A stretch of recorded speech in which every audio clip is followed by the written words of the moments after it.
Hello students, welcome to your class maths with Bhakuni sir. आज हम करने वाले हैं क्लास 10th में एनसीईआरटी मैथ्स एक्सरसाइज 4.2 का क्वेश्चन नंबर 5 एंड 6। इससे पहले इस एक्सरसाइज के हम क्वेश्चन अपने प्रीवियस वीडियो में कर चुके हैं, तो आप प्लेलिस्ट में जाकर उन वीडियोज को देख सकते हैं। तो आइए करते हैं अपनी आज की क्लास शुरू। सो स्टूडेंट, क्वेश्चन नंबर 5 जैसे कि आप स्क्रीन में नीचे देख सकते हैं, क्वेश्चन है the altitude of a right triangle is 7 centimeter less than its base. If the hypotenuse is 13 centimeter, find the other two sides. तो क्वेश्चन में देखिए जैसा पढ़ सकते हैं the altitude of a right triangle, तो इसका एक फिगर हम बनाने की कोशिश करेंगे। एक राइट एंगल ट्राइंगल है कुछ इस तरीके से,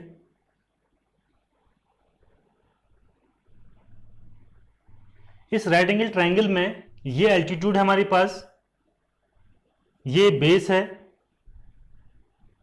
और ये हमारे पास है एल्टीट्यूड।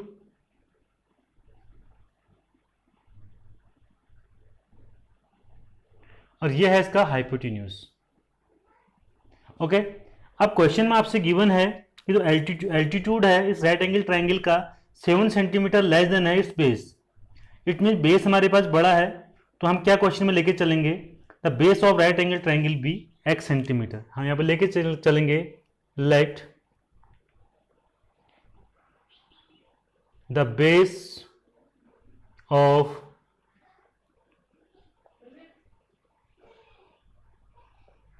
right angle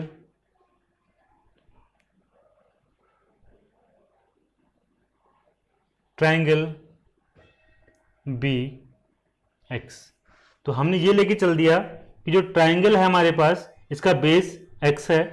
अब यहाँ पर क्वेश्चन में कहता है कि जो एल्टीट्यूड है वो क्या है, इससे बेस से 7 लेस देन है। इट मीन जो एल्टीट्यूड हो जाएगा, सो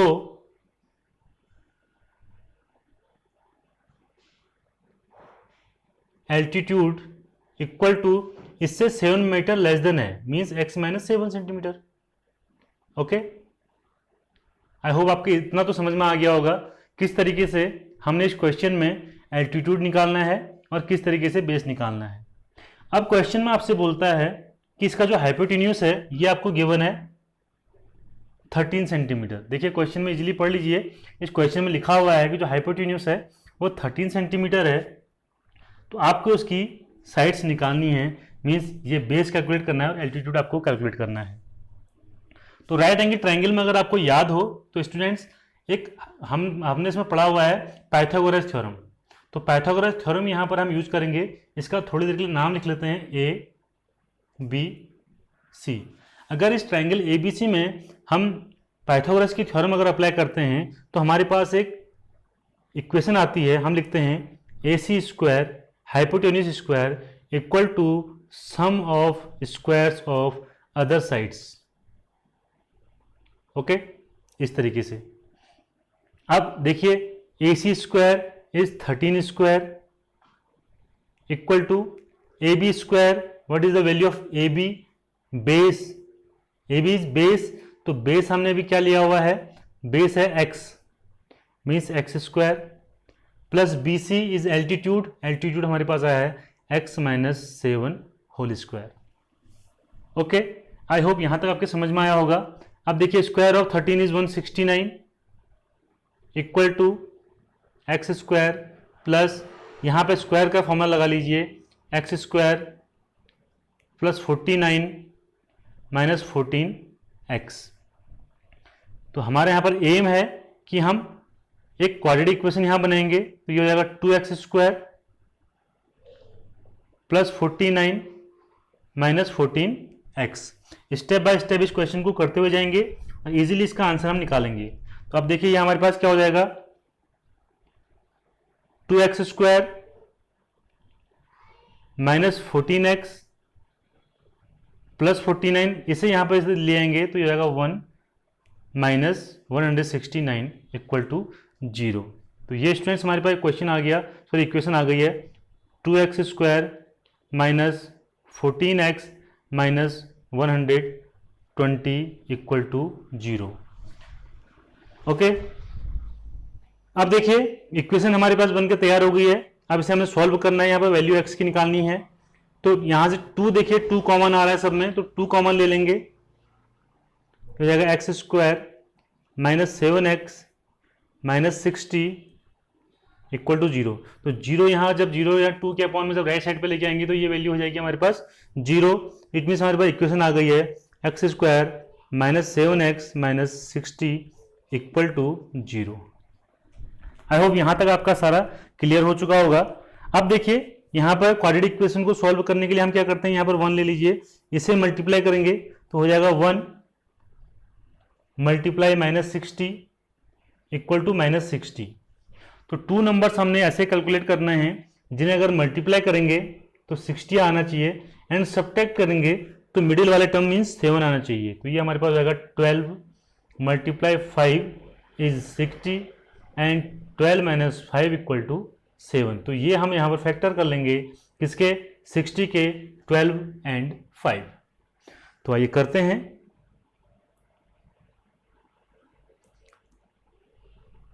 एक्स स्क्वायर 7 की जगह पर स्टूडेंट हम लिख लेंगे 12 माइनस 5 एंड एक्स से मल्टीप्लाई कर देंगे माइनस 60 इक्वल टू 0। तो ये हो जाएगा एक्स स्क्वायर माइनस से मल्टीप्लाई करेंगे minus 12x minus minus plus 5x minus 60 equal to 0। x common ले लेते हैं पेयर बना के, हो जाएगा x माइनस 12, इनमें 5 कॉमन ले लेते हैं, हो जाएगा x minus 12, this equal to 0। Okay, x minus 12 यहाँ पर कॉमन आ जाएगा, x माइनस 12 कॉमन आ जाएगा और यहाँ हमारे पास हो जाएगा x प्लस 5 इक्वल टू 0। अब x की वैल्यू कैलकुलेट करने के लिए 1 बाय 1 इस x को क्या करते हैं, पहले इससे इक्वल टू 0 करते हैं एंड x की वैल्यू हमारे पास आ जाएगी 12। देन एक तो x की वैल्यू आ गई हमारे पास, दूसरा x plus 5 equal to 0 and x equal to minus 5, ये x की वैल्यू हो जाएगी। अब थोड़ा देखिए इस क्वेश्चन को, देखिए ये एक डिस्टेंस की बात चल रही है, एक साइड्स चल रहे हैं किसके, ट्रायंगल के, तो ये कभी भी नेगेटिव नहीं हो सकती है। तो x की वैल्यू माइनस 5 यहाँ पर इसकी साइड की वैल्यू नहीं हो सकती है। इट मीन्स हमारा कौन सा आंसर सही हो जाएगा, 12। तो x हमने क्या लिया हुआ था स्टूडेंट्स, उसको देख लेते हैं। x हमने लिया हुआ था बेस, तो इट मीन्स क्या हो जाएगा, जो बेस है ट्रायंगल का उसकी वैल्यू हो जाएगी 12। और एल्टीट्यूड अगर हम निकालना चाहेंगे, एल्टीट्यूड इक्वल टू हो जाएगा x minus 7 then 12 minus 7 equal to 5। तो इस तरीके से एल्टीट्यूड भी हमने इस क्वेश्चन का इजीली कैलकुलेट कर लिया है। आई होप आपको क्वेश्चन नंबर 5 इजीली समझ में आ गया होगा। अब देखते हैं इस क्वेश्चन का question number 6। So student question number 6 को एक बार पढ़ते हैं। A cottage industry produces a certain number of pottery articles in a day. It was observed on a particular day that the cost of production of each articles was 3 more than twice the number of articles produced on that day. If the total cost of production on that day was ₹90, find the number of articles produced and the cost of each article. तो बहुत easy question है, इस तरीके का question हम पहले बना भी चुके हैं।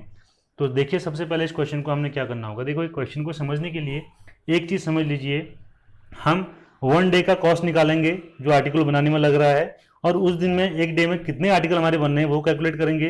देन लास्ट में हम क्या करेंगे, उन दोनों को मल्टीप्लाई कर लेंगे। इस तरीके से हमारा ये इजीली क्वेश्चन हो जाएगा। तो देखते हैं। तो सबसे पहले हम यहाँ पर लेके चलते हैं number of article produced by x. हम लिखते हैं लेट द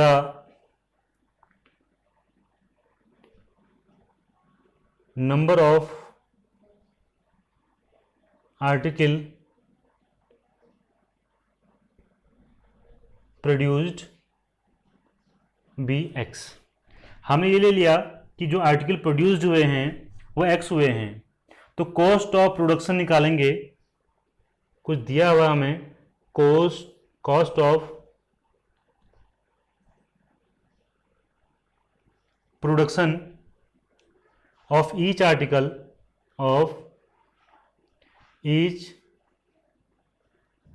देखिए ये क्वेश्चन में हमें पहले से गिवन है। ये क्वेश्चन हमसे बोलता है कि ईच का article was 3 more than twice, इसका ट्वाइस करना है, x का ट्वाइस, एंड 3 मोर देन के लिए आपको क्या करना पड़ेगा, 3 इसमें ऐड करना पड़ेगा। क्वेश्चन में आपको गिवन है कि ये बोलता है the cost of production of each article was 3 more than twice the number of article produced on that day. ठीक है, उस डेट में जितना भी आर्टिकल हमारा प्रोड्यूस्ड हुआ है उसका जो कॉस्ट है इसके ट्वाइस से 3 मोर देन है, तो इसका twice 2x plus more than 3 के लिए हम क्या करेंगे, +3 करेंगे। तो स्टूडेंट्स अब इतना इजी हो चुका है। देखिए टोटल नंबर ऑफ प्रोड्यूस्ड हमारा ये हुआ है प्रोडक्शन यहाँ पे आर्टिकल, और एक जो आर्टिकल है उसमें जो कॉस्ट लगी है वो ये है, तो उस दिन का टोटल कॉस्ट हम निकाल सकते हैं, है ना। हम उस दिन में इजीली क्या कर सकते हैं, उस दिन का जो टोटल कॉस्ट होगा वो निकाल सकते हैं। तो टोटल कॉस्ट ऑफ प्रोडक्शन हमको क्वेश्चन में दिया हुआ है, total cost of production is 90। ये भी हमें क्वेश्चन में गिवन है कि टोटल कॉस्ट प्रोडक्शन में लगा है इतना। ये तो हमें अकॉर्डिंग टू क्वेश्चन दिया हुआ है, बट हमने जो निकाला हुआ है हम टोटल कॉस्ट कैसे निकालेंगे, ये टोटल प्रोडक्शन हुआ है, ये एक प्रोडक्शन में जो हमने बनाया हुआ है उसका ईच आर्टिकल का कॉस्ट है, तो टोटल कॉस्ट कितना लगा होगा, इन दोनों को क्या करेंगे, मल्टीप्लाई कर देंगे। तो ये हो जाएगा x multiply 2x plus 3 equal to किसके होगा, जो हमें क्वेश्चन में दिया हुआ है इस प्रोडक्शन के इक्वल होगा। तो देखिए x 2x multiply x is 2x square plus 3x minus 90 को इधर ले आते हैं, तो इक्वेशन हमारा इजीली यहाँ पर बन के तैयार हो चुका है। अब देखिए अब क्या करना है, वही बात फिर दोबारा 90 इसमें ही लिखिए number a 2 multiply minus 90 is equal to minus 180। तो अब हमने क्या करना है, 180 के कैलकुलेट करने हैं दो फैक्टर, जिन्हें मल्टीप्लाई करें तो हमारे पास 180 आना चाहिए, और अगर सब्ट्रैक्ट करें, देखिए ये माइनस साइन यहाँ पर डिनोट करता है कि सब्ट्रैक्ट करने के बाद 3 आना चाहिए। तो इजी सा है, इसका जो हमारे पास फैक्टर निकल के आते हैं वो आते हैं 15 मल्टीप्लाई 12। 15 मल्टीप्लाई 12 अगर करेंगे तो आ जाएगा हमारे पास 180, और 15 माइनस अगर 12 करेंगे तो वो आ जाएगा स्टूडेंट 3। तो इस 3 की जगह पे हम क्या लिखेंगे, 15 माइनस 12।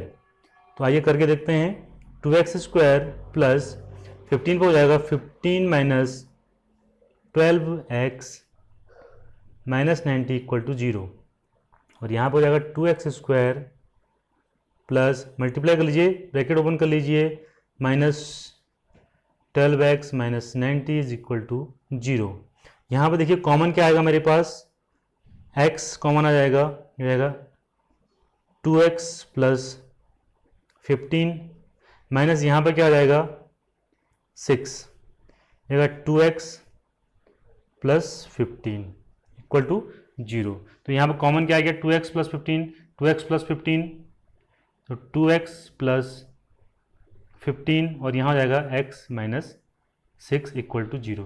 तो यहाँ से वैल्यू कैलकुलेट करके देखते हैं पहले, तो 2x plus 15 equal to 0 and 2x अगर यहाँ से निकालें तो minus 15 and the value of x यहीं से निकाल लेते हैं, माइनस 15/2। तो ये तो भाई कॉस्ट नहीं आ सकती है किसी भी कीमत में, माइनस वाली वैल्यू हमारे पास इसकी कॉस्ट नहीं निकल सकती है। तो इसका मतलब हमारे पास आंसर कहाँ से आएगा, सेकंड पार्ट से आएगा, x माइनस 6 को इक्वल टू 0 करेंगे, देन x इक्वल टू हमारे पास आ जाएगा 6। तो ये होगी कॉस्ट, मीन्स ये होगा तो टोटल आर्टिकल जो प्रोड्यूस्ड हुए हैं उस दिन में वो 6 हुए हैं। ओके, इस तरीके से। और इसमें अगर हमें कैलकुलेट करना है, अगर हमें ये भी क्वेश्चन में पूछा हो कि कॉस्ट ऑफ ईच आर्टिकल, अगर हम ये तो है टोटल जो आर्टिकल प्रोड्यूस हुए हैं उनका नंबर है, अगर हमें पूछना है कॉस्ट ऑफ ईच आर्टिकल, तो ये हो जाएगा स्टूडेंट्स 2x प्लस 3 से निकल जाएगा एंड 2 मल्टीप्लाई x प्लस 3 जाएगा 12 प्लस 3 इज इक्वल टू 15। तो ये है हमारा, हमने इजीली इस क्वेश्चन को सॉल्व कर दिया है। तो इस तरीके से स्टूडेंट्स आज हमने अपनी क्लास में एक्सरसाइज 4.2 के सारे क्वेश्चन कंप्लीट कर लिए हैं।